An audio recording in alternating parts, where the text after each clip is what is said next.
Hello dear students. Today we are going to learn and understand a very interesting and important lesson from Environmental Studies textbook Standard 4. And the lesson's name is My District, My State. Now observe this tree and tell me what are the different parts of the tree? Yes, roots, trunk, branches, flowers, fruits, leaves, twigs are the different parts of the tree. Which of these parts are seen on a tree most of the time? बहुतांश वेळा आपल्याला ट्रीजचे कोणते parts दिसतात? The parts such as leaves, branches, trunk, flowers, fruits, etc. are seen on a tree most of the time. Now, which is the smallest part of a tree and what is it attached to? झाडाचा सर्वात लहान part कोणता आणि तो कशाशी जोडलेला आहे? अगदी बरोबर. झाडाचा सर्वात लहान part leaf. The smallest part of a tree is leaf and it is attached to branch. ट्रीचा स्मॉलेस्ट पार्ट लीफ आहे. लीफ छोट्या छोट्या ब्रांचेसला जोडलेले असतात आणि छोट्या ब्रांचेस बिग ब्रांचला जोडलेले असतात आणि या ब्रांचेस ट्रंकला जोडलेले असतात. A tree has many small branches. What are they attached to?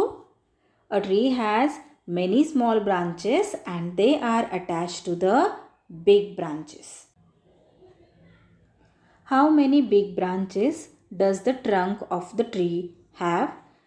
झाडाच्या ट्रंकला बिग ब्रांचेस किती आहेत? The trunk of the tree has 4 to 5 big branches. To be complete, a tree must have several components such as leaves, small branches, big branches, a trunk, etc. Tree तयार होण्यासाठी leaves, small branches, big branches, trunk, etc. घटकांची आवश्यकता असते.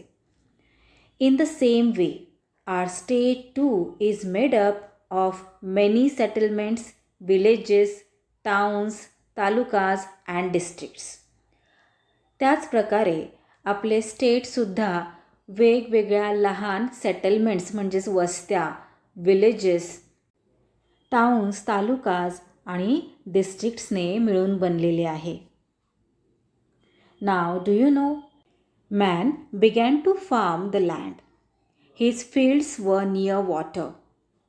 ही settled near his farms and began to live there. In this way, hamlets and settlements were formed. These hamlets and settlements grew into villages, which then developed into cities. Hamlets म्हणजे वाड्या आणि settlements म्हणजे वस्त्या. Man farming करायला लागला आणि त्याचे form हे पाण्याजवळ असे, कारण फार्मिंगसाठी वॉटरची गरज असते. तो शेताजवळ राहायला लागला आणि तिथेच सेटल होऊ लागला. अशा प्रकारे हॅमलेट्स आणि सेटलमेंट्स तयार झाल्या. या हॅमलेट्स आणि सेटलमेंट्सची पुढे विलेजेस तयार झाली आणि या विलेजेसची वाढ होऊन सिटीज तयार झाल्या. So many hamlets and settlements form a village. Many villages form a city. Many cities form a taluka and many talukas form a district and many districts form a state. वैरगड हे एक village आहे. हे village Armori तालुक्यामध्ये आहे आणि अरमोरी तालुका गडचिरोली डिस्ट्रिक्टमध्ये आहे आणि Gadchiroli district कुठे आहे? आपल्या महाराष्ट्र स्टेटमध्ये. वैरगड विलेजसारखे अनेक विलेजेस अरमोरी तालुक्यामध्ये आहेत. अनेक विलेजेस एकत्र येऊन एक तालुका फॉर्म होतो. त्याच प्रकारे अनेक तालुके एकत्र येऊन एक डिस्ट्रिक्ट फॉर्म होते. अरमोरी तालुका गडचिरोली डिस्ट्रिक्टमध्ये आहे आणि अनेक डिस्ट्रिक्ट एकत्र येऊन एक स्टेट फॉर्म होते. नाव what is the name of the mountain that spreads from north to south in our state? So हा आपल्या महाराष्ट्र स्टेटचा मॅप आहे. इथे डिरेक्शन्स इंडिकेट केलेले आहेत, north, south, east and west. Question काय विचारलेला आहे इथे? What is the name of the mountain that spreads from north to south? So that is Sahyadri mountain. Next question, what is the name given to the region to the west of this mountain? Sahyadri माउंटनच्या west डिरेक्शनला जो भाग आहे, जो region आहे, त्याला काय नाव दिलेले आहे? सो ते आहे Konkan region. Next question, on the shore of which sea does this region lie? हा भाग कोणत्या सी शोरशी जोडलेला आहे? Arabian sea. Next question, what is the area to the east of the Sahyadri mountain called? Sahyadri माउंटनच्या ईस्ट डिरेक्शनला कोणता भाग आहे, त्याला काय म्हणतात? Answer, Maharashtra plateau. Next question, what is the name of the mountain in the northern part of our state? आपल्या स्टेटच्या, महाराष्ट्र स्टेटच्या नॉर्दर्न पार्टला जो माउंटन आहे त्याचे काय नाव आहे? त्याचे नाव आहे Satpuda mountain. Next question, which is the river in our state which flows from the east to the west? East डिरेक्शनकडून वेस्ट डिरेक्शनकडे फ्लो होणारी रिव्हर कोणती आहे? सो ती आहे Tapi river. Next question, write the names of 2 rivers which flow from north west to south west. So Godavari river and Bhima river. Godavari river and Bhima river flow from northwest to southwest. Write the names of any 2 rivers which have their origin in the Sahyadri mountain and flow into the Arabian Sea. आपल्याला 2 रिव्हर्सची नावे सांगायची आहेत की ज्या सह्याद्री माउंटनमध्ये उगम पावतात आणि Arabian सीमध्ये जाऊन मिळतात. सो त्या 2 रिव्हर्स आहेत Savitri river and Vashishti river. Have their origin in Sahyadri mountain and they flow into the Arabian C.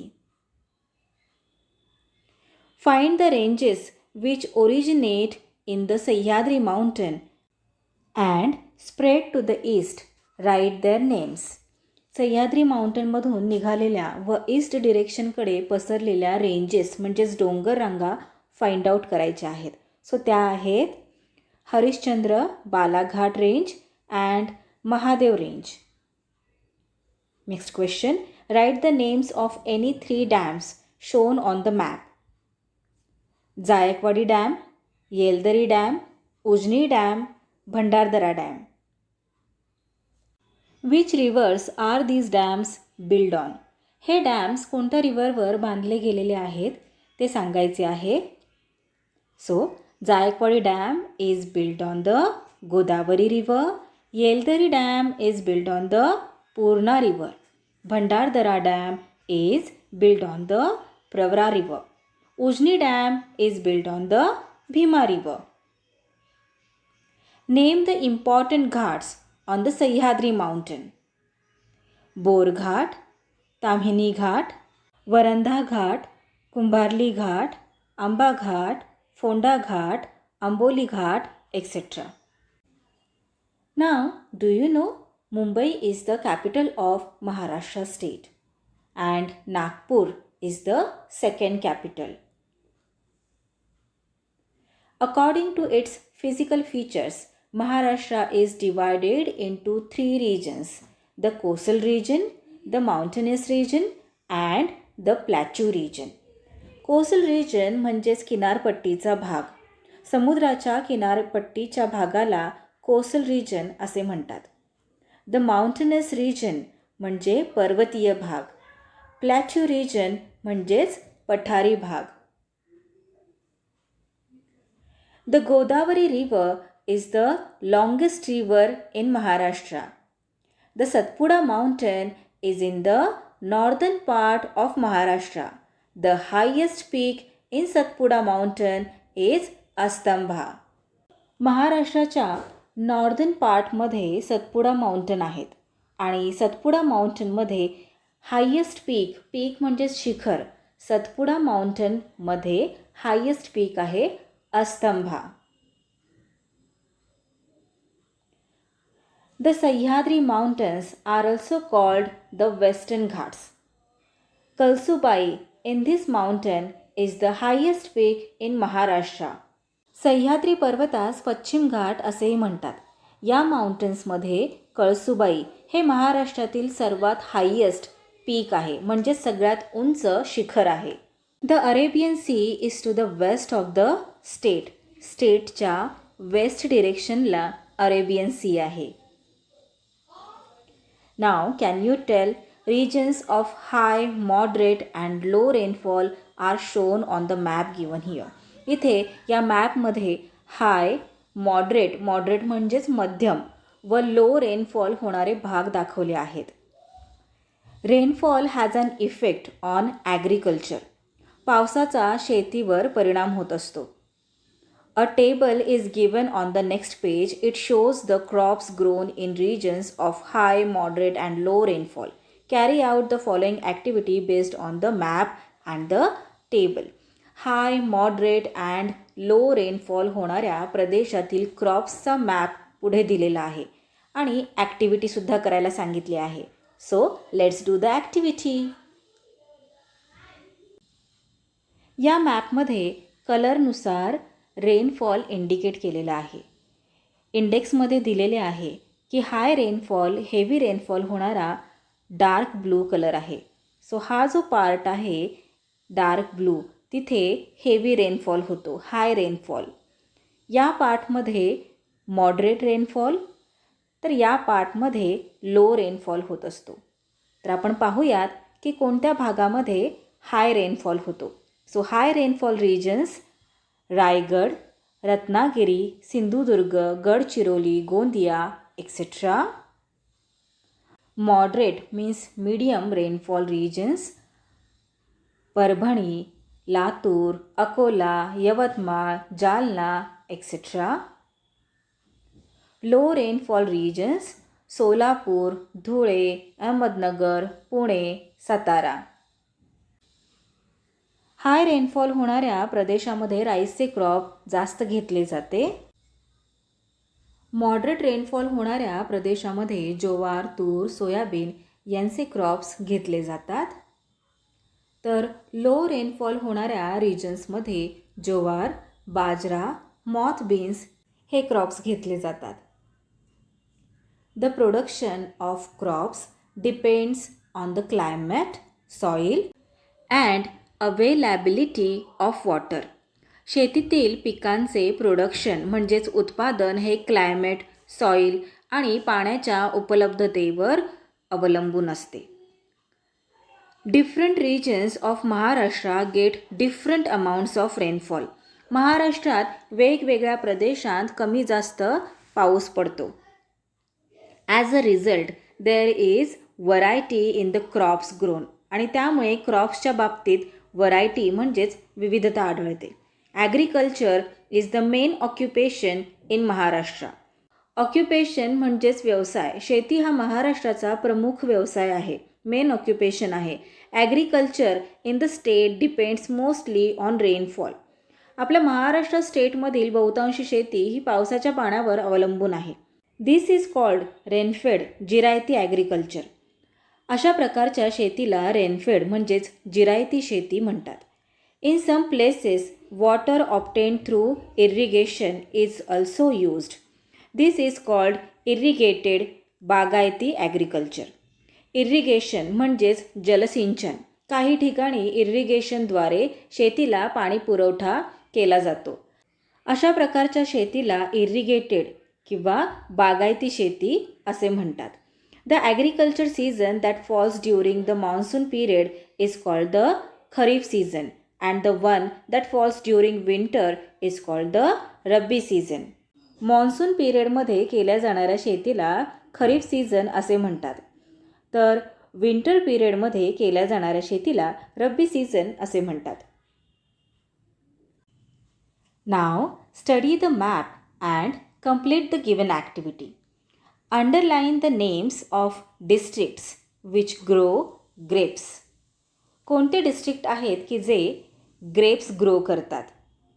So ते आहेत Nashik, Jalgaon, Satara, Sangli etcetera. Next question. Circle the names of cotton growing districts. Cotton grow करणारे districts कोणते आहेत? ते आहेत Akola, Amravati, Jalgaon, Buldhana, Yavatmal etcetera.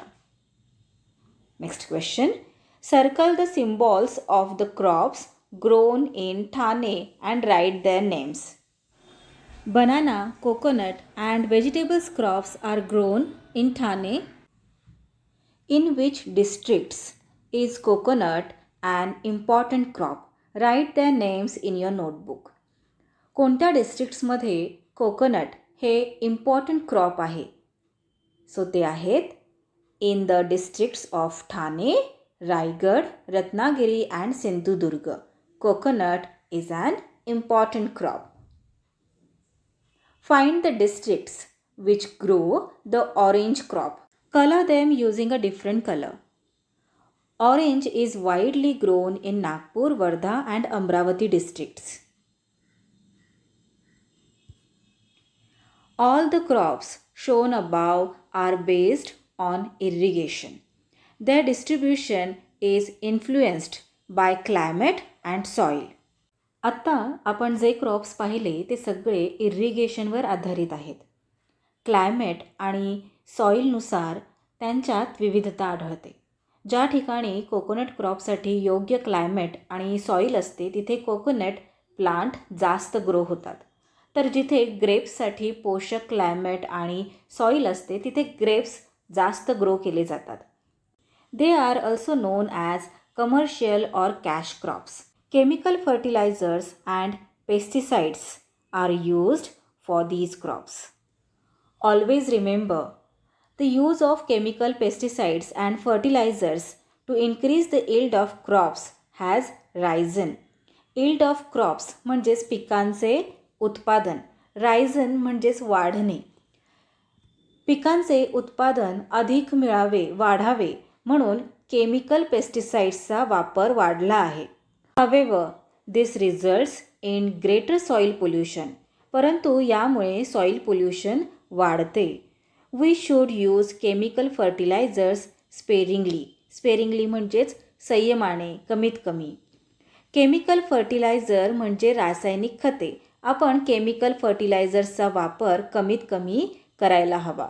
Organic fertilizers should be used more. Organic फर्टिलायझर्सचा वापर आपण जास्त करायला हवा. In this way we will be able to prevent harm to the environment. Prevent म्हणजेच रोखणे. त्यामुळे एन्व्हायरमेंटचे जे नुकसान होत आहे ते आपल्याला रोखता येईल. Now this is the map of our Maharashtra state. It is divided into 6 divisions. Konkan division. Konkan डिव्हिजनमध्ये डिस्ट्रिक्ट्स येतात Palghar, Thane, Mumbai suburban, Mumbai city, Raigad, Ratnagiri, Sindhudurg. Now Pune division. Pune डिव्हिजनमध्ये डिस्ट्रिक्ट्स आहेत Pune, Satara, Sangli, Kolhapur, Solapur. Next is Nashik division. Nashik डिव्हिजनमध्ये नंदुरबार, धुळे, जळगाव, नाशिक, अहमदनगर हे डिस्ट्रिक्ट्स येतात. औरंगाबाद डिव्हिजन. औरंगाबाद डिव्हिजनमध्ये औरंगाबाद, जालना, बीड, उस्मानाबाद, लातूर, नांदेड, परभणी, हिंगोली हे डिस्ट्रिक्ट्स येतात. अमरावती डिव्हिजनमध्ये अमरावती, अकोला, बुलढाणा, वाशिम, यवतमाळ हे डिस्ट्रिक्ट्स येतात. नागपूर डिव्हिजनमध्ये नागपूर, भंडारदरा, वर्धा, चंद्रपूर, गडचिरोली, गोंदिया हे डिस्ट्रिक्ट्स येतात. Now language and dialects.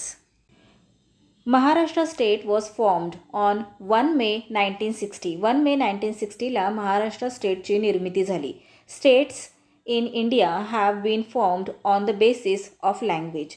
इंडियामधील स्टेट्सची निर्मिती ही भाषेच्या आधारावर झालेली आहे. Marathi is the state language of Maharashtra. महाराष्ट्राची स्टेट लँग्वेज मराठी आहे. In Maharashtra there is similarity as well as diversity in languages. Similarity म्हणजेच साम्य आणि डायव्हर्सिटी म्हणजेच विविधता. भाषेच्या बाबतीत आपल्या महाराष्ट्रात साम्य तसेच विविधता दिसते. The pronunciation of Marathi varies in different regions. वेगवेगळ्या प्रदेशात मराठी भाषेच्या बोलींमध्ये विविधता आहे. वेगवेगळ्या प्रकारे एकच वर्ड प्रोनाऊन्स केला जातो. We see a variety in the dialects that are spoken. Dialects म्हणजेच बोली. We should welcome this diversity. आता इथे खाली काही रिजन्स दिलेले आहेत आणि डायलेक्ट्स दिलेले आहेत. कोकणमध्ये मराठी लँग्वेजच बोलली जाते, पण डायलेक्ट्स वेगळे आहेत. सो कोकणमध्ये कोकणी आणि मालवणी बोलली जाते. विदर्भामध्ये वऱ्हाडी बोलली जाते. खानदेशमध्ये अहिराणी म्हणजेच खानदेशी बोलली जाते. Gormati, Kolami, Korku etcetera are the traditional dialects of Adivasi tribes in Maharashtra. Gormati, Kolmadi, Korku etcetera महाराष्ट्रातील आदिवासी ट्राइब्स म्हणजेच आदिवासी जमाती, आदिवासी जमातींच्या पारंपरिक बोलीभाषा आहेत. We find variety in the festivals of our state according to the different traditions.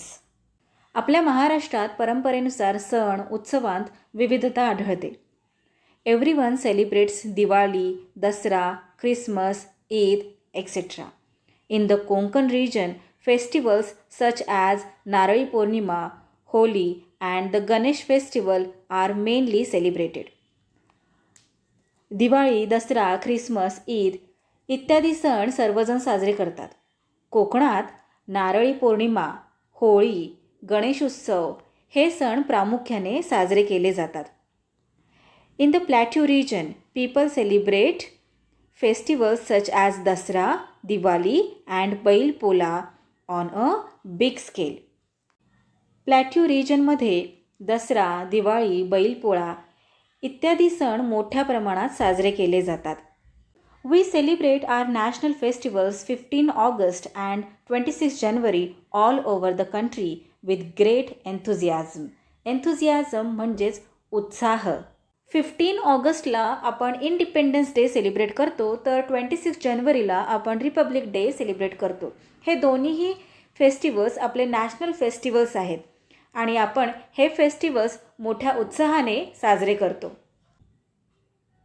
What we have learned: the physical setup of our state, variety in crops according to climate, soil and availability of water, the state language Marathi and its different dialects, variety in celebrations and festivals. So that's all for today. We will meet again in our next video, which is based on question and answers of this lesson. Do watch that video to understand this lesson better. Link is given in the description box below. Till then, keep learning, keep enjoying. Bye bye.